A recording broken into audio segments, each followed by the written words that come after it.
航天员朱阳柱、航天员张志远、航天员黎佳莹。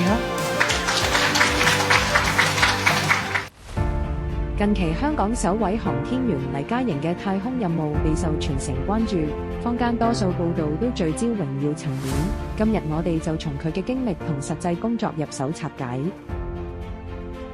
黎佳瑩係港大計算機科學博士，早年曾任職香港警務處，同時亦係一位三孩媽媽。多種身份背後係長年累月嘅自律同堅持，先可以脫穎而出入選國家航天員梯隊。日復一日嘅科目練習，反覆嘅設備操作演練，讓佢慢慢從警務人員完成向航天執行人員嘅身份轉變。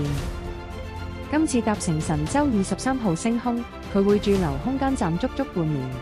作為載荷專家，佢嘅核心工作並非駕駛飛船，而是負責多項空間科學實驗，當中會推進香港本土科研項目上太空測試，將香港嘅科研成果接入國家航天嘅頂級實驗平台。